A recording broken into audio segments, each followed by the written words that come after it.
I've lived my entire life in this area, and I know this market because we want to property manage every deal that we bring to market. Our rule is, all right, we got to be within an hour of it. One day I might be 2 hours from it because I'm up at the top end of our area and I got to go to the other end. But we have a team, so somebody's always within 20 minutes of one. But those kind of emergencies don't happen very often. I think this is one of the most incredible markets in the country right now. Welcome to the Creating Wealth Podcast, where Kyle Curtin takes you on an extraordinary journey alongside renowned multifamily real estate experts from every corner of the United States. We teach you how to harness the power of real estate investing and witness the transformation of your wealth building strategy. Let's create wealth together. What's up, guys? Welcome to episode 138 of the Creating Wealth Podcast. My name is Kyle Curtin. I am a co-GP in multifamily syndications targeting Central and Western Mass. Today, we get the great pleasure of chatting with Steward Heath. Stewart is the CEO of Harvard Grace Capital, based out of Tennessee. What's going on, Stewart? How you doing today, man? Thank you, Kyle. I really appreciate you having me on. It's quite the honor. Thank you. It means a lot, man. I'm excited to kind of get into your story a bit and chop it up about the things that we know and love, man. Absolutely. Yeah. So to kind of jump right in, man, pretty much like anywhere you want to jump in about like how you got into real estate or, how do you got into the particular, side of the business that you're in now. Anywhere that you want to jump in is totally cool. Yeah, sure. I'll jump in. I'm an old guy, so my journey here might take a minute. But so I'm a CPA, and so I got out of college in 1985, and in 1986, the federal government passed the 1986 Tax Reform Act, which devastated the then real estate investing world. And pretty much devalued most of the apartment buildings in the country that had been structured under what was then known as the tax shelter industry. And so I just sort of came of age, if you would, as a CPA and in my young career, thinking that real estate was bad.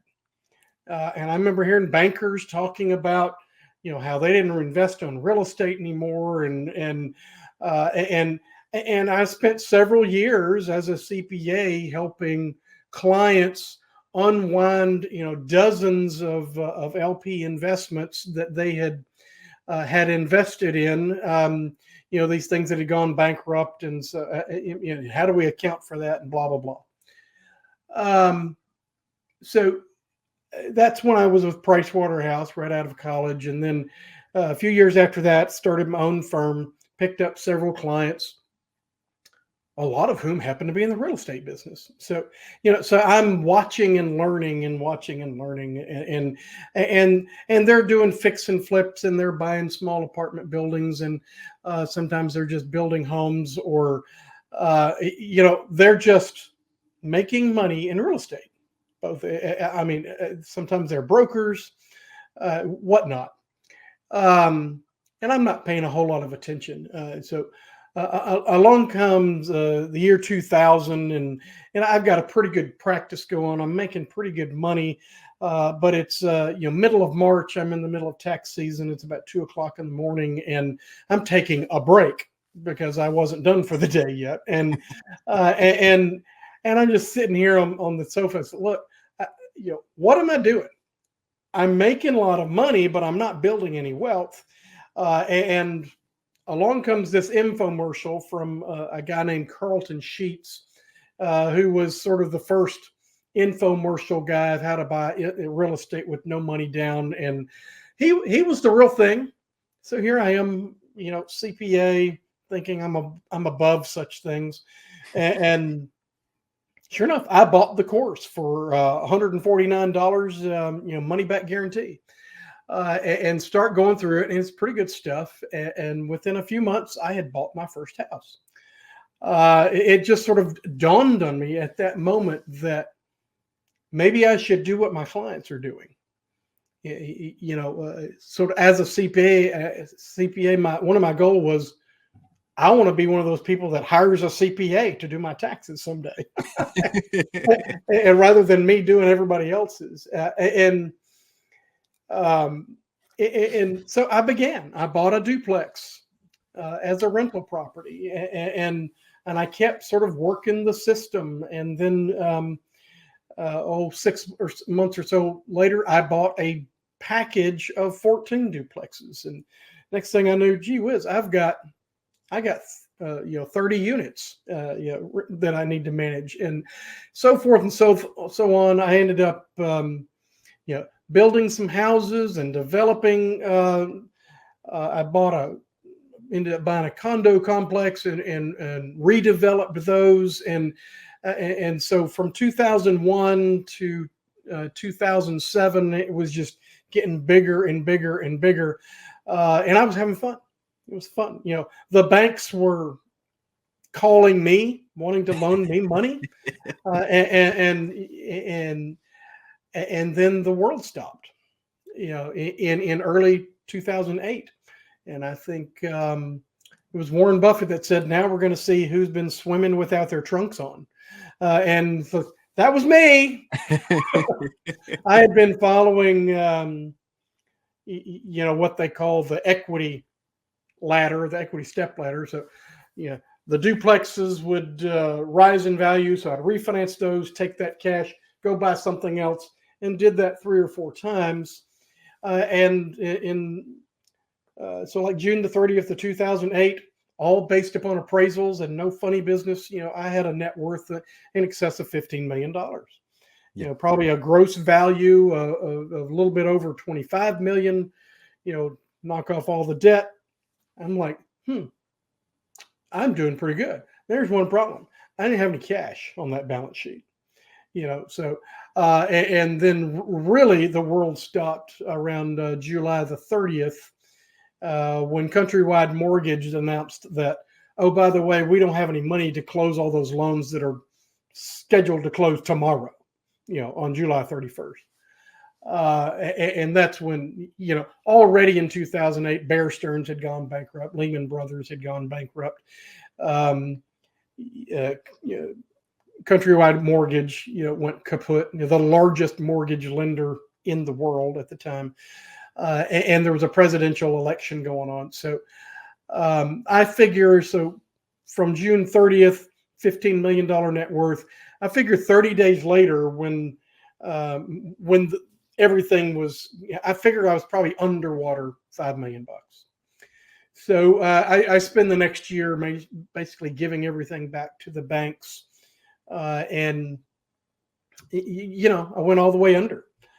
Ended up getting a job over the next couple of years with C-level positions and all this kind of stuff. And I always am ending up in these places where people owned or were trying to manage real estate. I never lost my desire for real estate. And frankly, I never blamed real estate for my problems. It's kind of like, it's the poor craftsman that blames their tools. So I was the one that structured those deals, and I was the one that did not prepare for the downside. And so learned several lessons along the way. Spent several years at, like I say, taking C-level positions until I laid myself off from my last employer. It was a media company, and we had to restructure and went through several rounds. I designed 3 layers of layoffs, and I was in the first round, and then turn around, then they were my client. But I never lost my desire for real estate. But the next time I wanted to do it different. I wanted to do only commercial properties. I didn't really want to do residential properties. So I found one, got some partners, board members at Harvard Grace Capital to help me form the new venture. And then we together bought our first office building in Spring Hill, Tennessee, which is where our headquarters are. And it was kind of funny. We closed that in January the 31st of 22. So this is post-pandemic, and I remember talking to people in California. They're like, an office building? I mean, that's just the craziest thing. And a lot of people are still afraid of office now, but like, I'd managed this building for 4 years for the client. It was full, had been full 6 years. It's still full today. And I had one tenant that just gave me 2 weeks notice that they weren't going to renew, and they had their own problems. So it was probably best, but I filled a commercial vacancy in 2 weeks, and it's just, all real estate is local is what I'm trying to get at. So, anyway, so there's my journey, and what we're doing now is syndications of cash flowing stabilized properties. We build in 12 months of reserves into our raise and into what I just call nice, boring investments. I've had all the excitement. We're not doing development or taking a lot of development risk. I've done that. Like I say, been there, done that, and lost the T-shirt.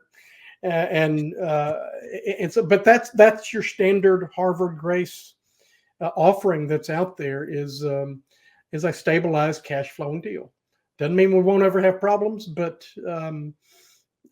generally a stabilized property stays stabilized. So that's my journey in a nutshell. No, I love it, man. And I was taking down a couple notes there while you were mentioning, while you were talking there. And there's a couple things that I really liked, man.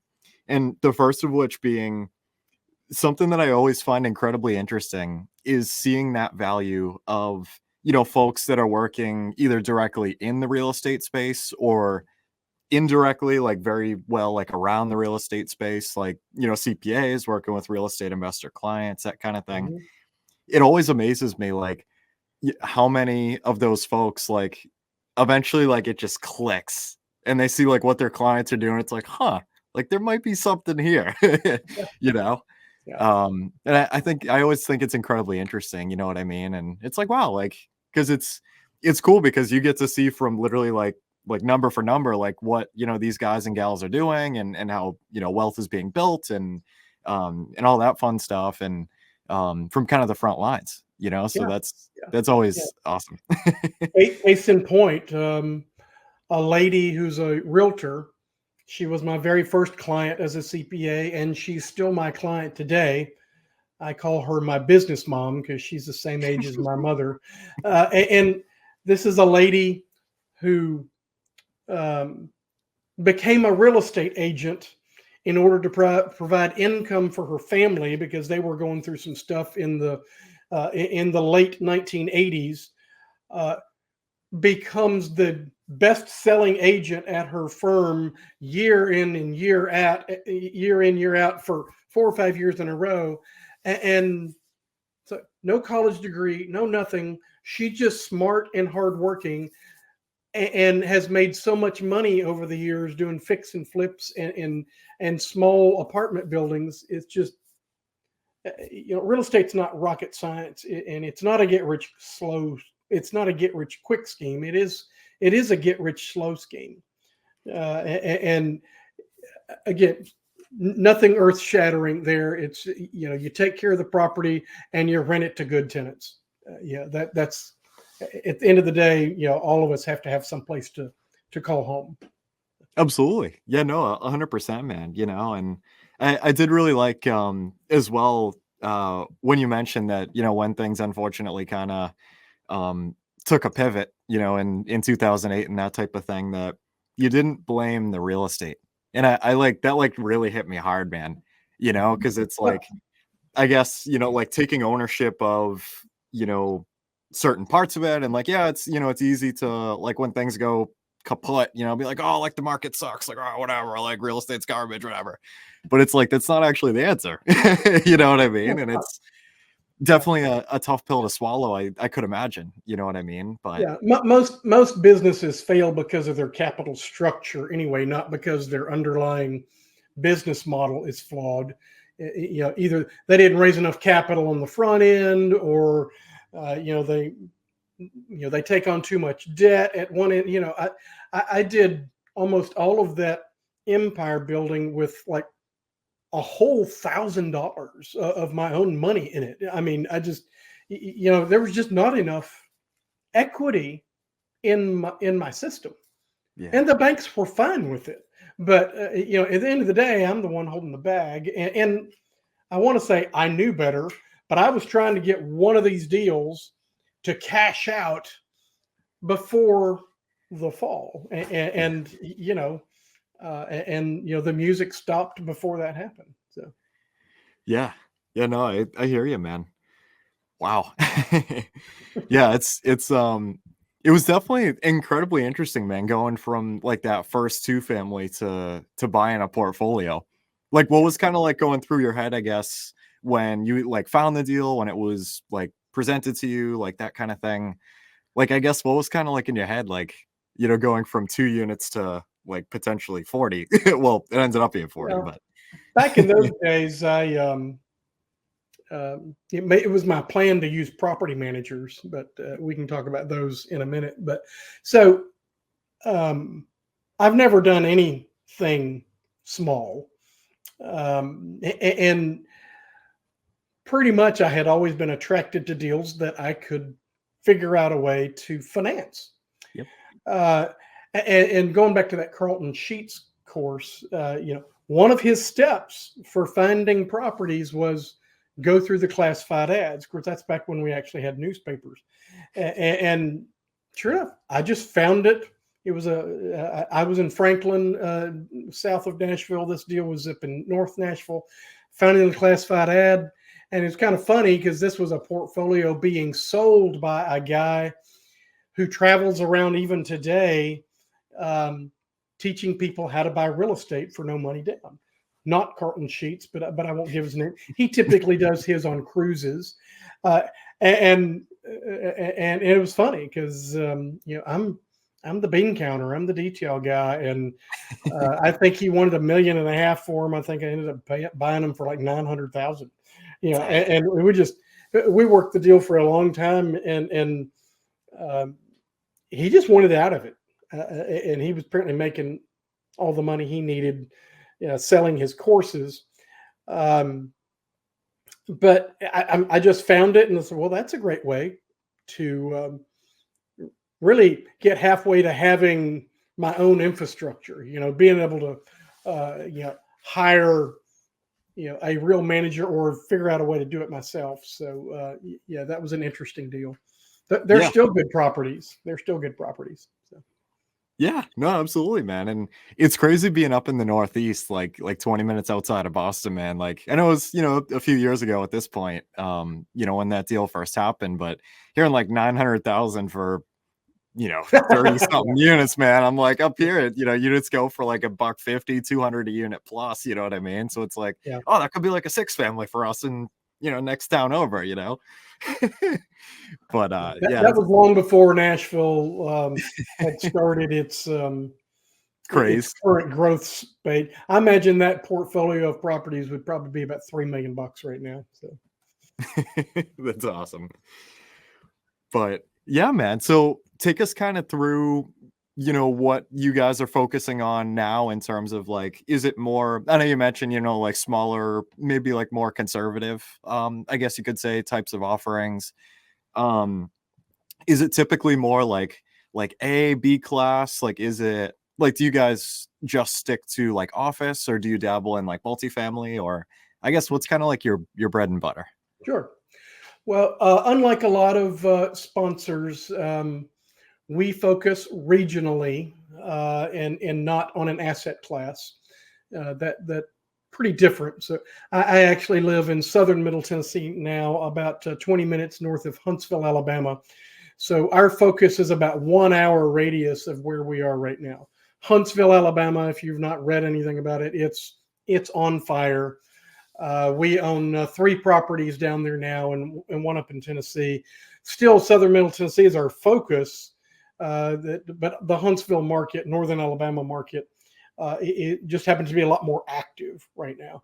If we're going to do something else in Tennessee, then probably going to have to partner with a developer and buy it after it's stabilized. and because that's all that's going on right now is building new stuff in Tennessee.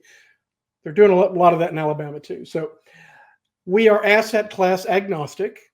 So we will look at anything commercial, be it multifamily, be it office, medical office, suburban office, self-storage. We've looked at industrial. I never like those kind of deals, mainly because most industrial things have one tenant, which that's great for individual investors. But I mean, I like the diversity of multi-tenant. I mean, talk about stabilized. Yeah, I've seen it. I had clients back in 2008 when they went through the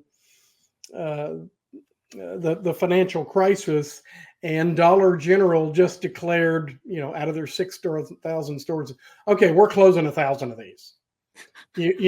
And they just walked away from leases. I know the guy they hired to tell everybody they walked away from them. And what are you supposed to do with an empty Dollar General building? Hope a liquor store comes along and wants it. I don't know. Yeah. Yeah. And I mean, it's just a rectangle box, usually, in a pretty good high traffic area, but likely the building's a knockdown. And same way with the Family Dollars and all those kind of things. So I don't like single tenant stuff.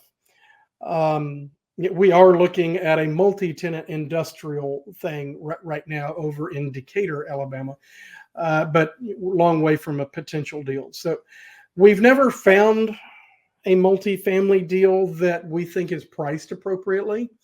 So we haven't done one, but we're not opposed to it. I mean, multifamily is the anchor asset class of everything else. And I love tracking storage near multifamily, because running multifamily, which becomes a very retail type business, but it's kind of like multifamily without the toilets. Yeah. So where the rooftops are, you're going to need storage. We love storage, and we are not doing any Class A office or any sort of central business district for the obvious reasons. The financial media says office is in trouble. No. One subsector of office is in trouble. There's about 6, and medical office. You can't put an offer on medical office fast enough. Your doctor is not going remote, and he sure as heck isn't coming to see you. So they got to have some place to put their MRI machines and all that. Medical offices are still very much in high demand, and that's office.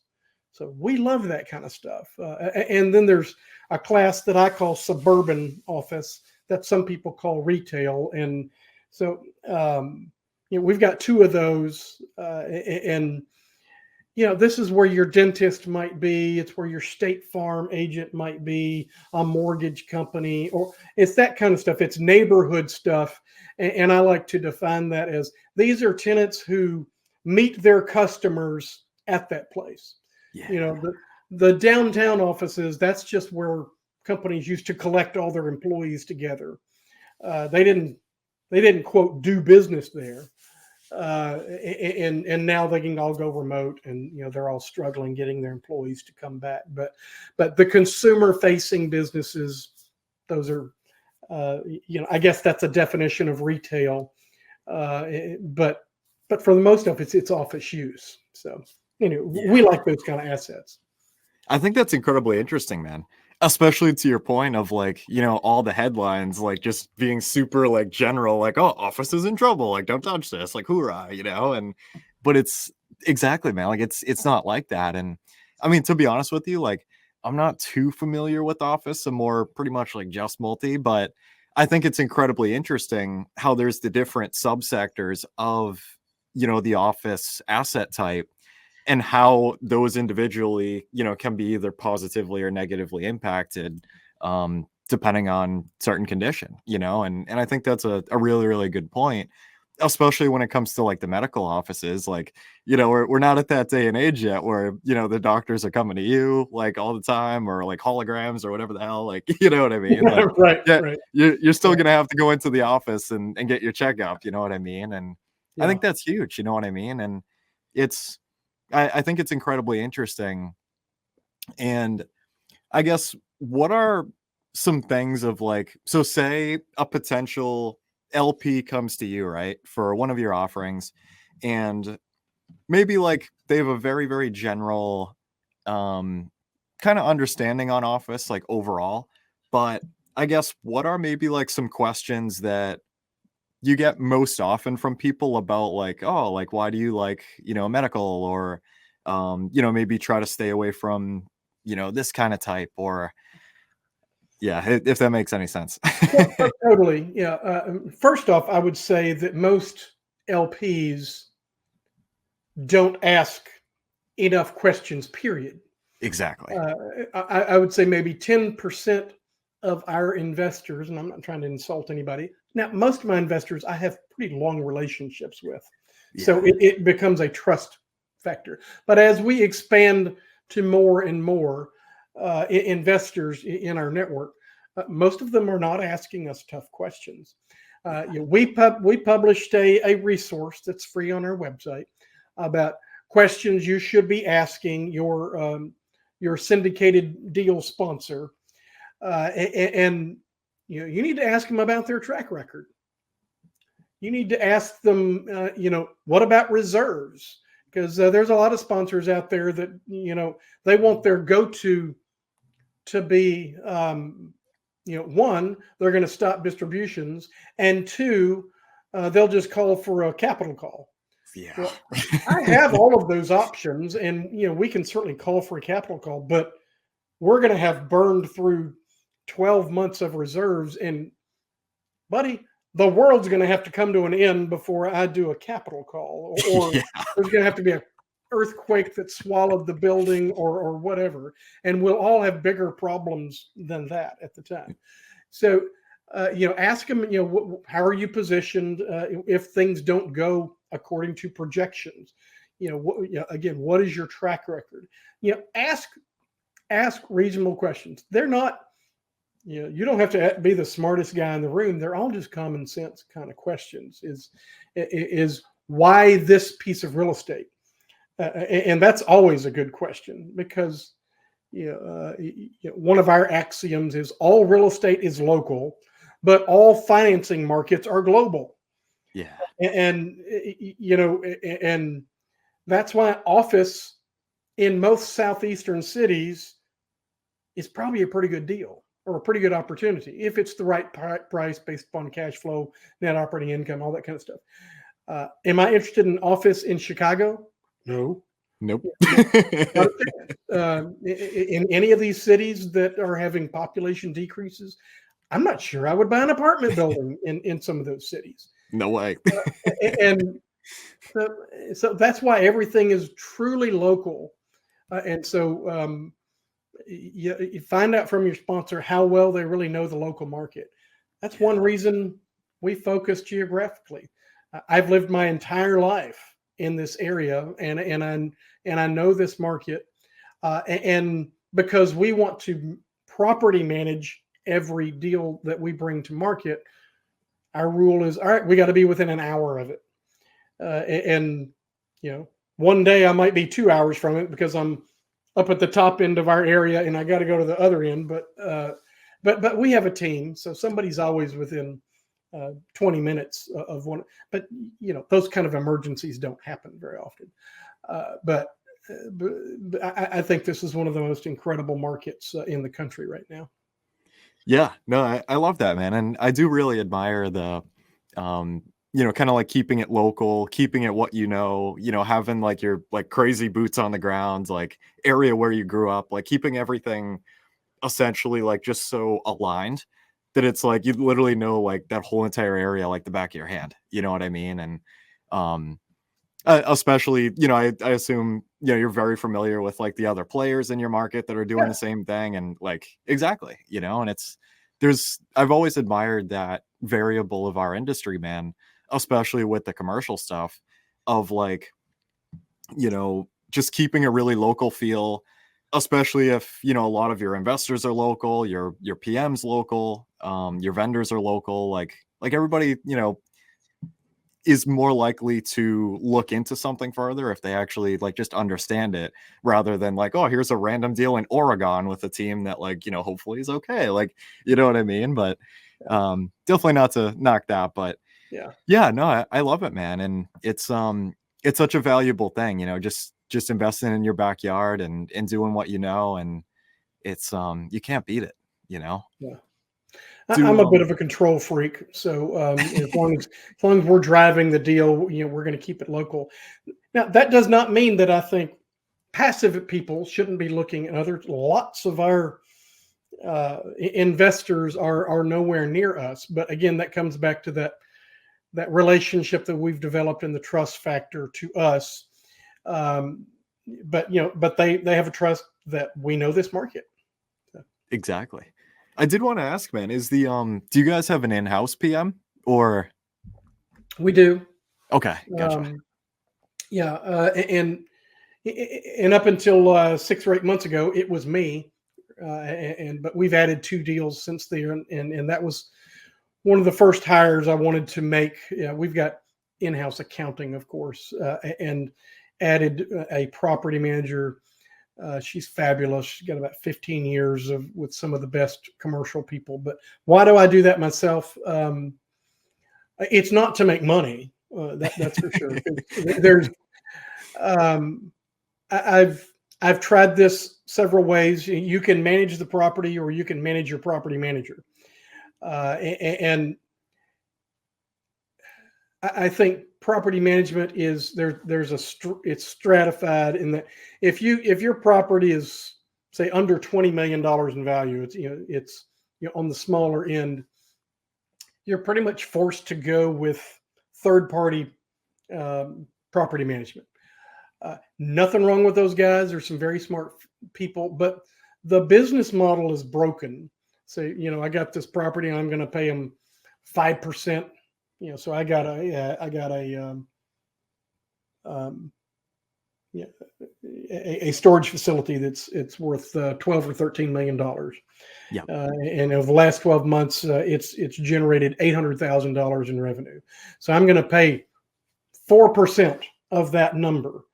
I mean, buddy, that is a retail business. There's not a day that goes by that we are not on that property dealing with something stupid. Yep. And there's not enough money in the system for third-party people to make any reasonable professional income without them taking 20 more properties on. And then by the time they do that, then they can't manage anything well. Yeah. So it's not their fault. So we do it. I take it as a loss leader. And because mainly that's the way I know that I can deliver on the business plan that I sold to my investors.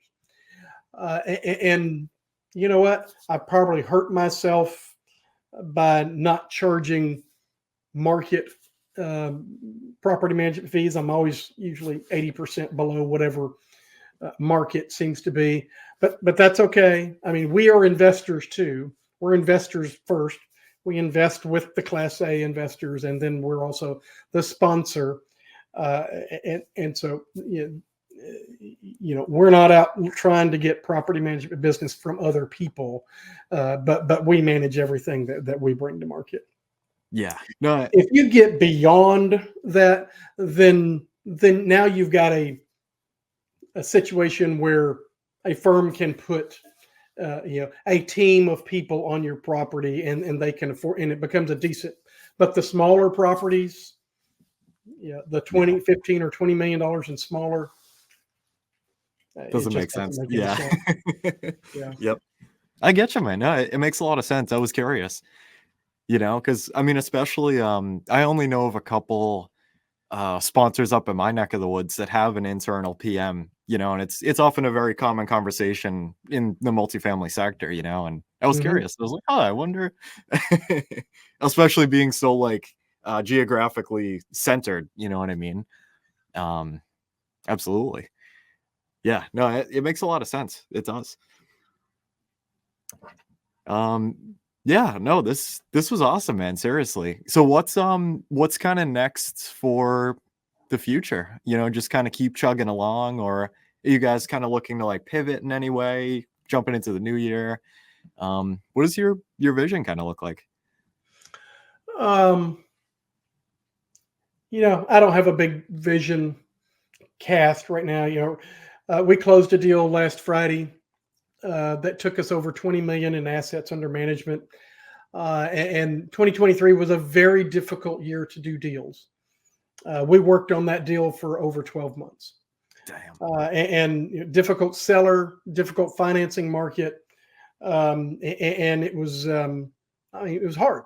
And I had intended to do 4 deals this year. We got 2 done. 2024, I'm hoping there's going to be some deals out there. We keep hearing about this debt wall. And, a year ago, they said, the debt wall is going to start. We're going to start seeing the defaults in Q3 of 23. And then it became Q4. And now it's Q2 of 24. But now, as of last week, I think it was 80% of investors surveyed think that the Fed's going to cut rates in March of this year. What's going to happen to the debt wall and all the default opportunities then? For the record, I do not think the Fed is going to cut rates in March. I don't think they're going to cut rates in Q2. I think the Fed is sensitive to not being accused of trying to manipulate elections.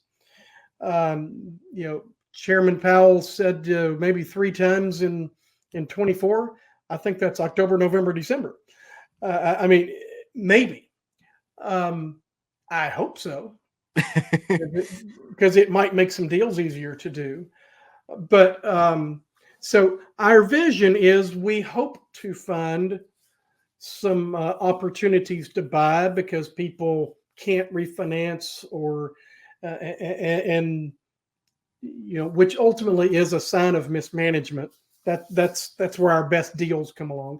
Because if you've managed your property where you can't get the operating income we see a lot of people that they've just renewed people's leases with no increases, year after year, thinking they're doing a good thing. That's a problem. But our local economies around here are so powerful. I don't know that there's going to be a lot of opportunities. Yeah. Again, they might be in San Francisco, LA, Chicago, New York, the big centers like that, but I don't know that you're going to find them in Nashville, Birmingham, Huntsville, Atlanta, or certainly I don't think you're going to find any in Florida, except for the occasional one-off that was going to happen whether there was a debt wall or not.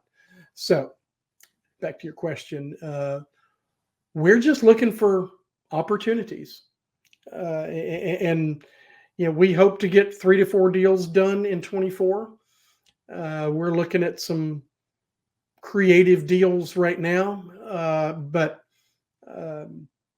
no big plans. We're not going to go public or anything like that. And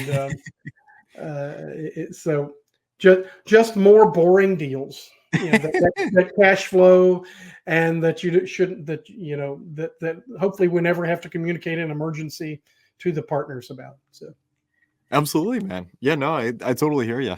Yeah, it's absolutely. But cool, Stewart. Yeah, thank you so much for coming on here, man. This was a lot of fun.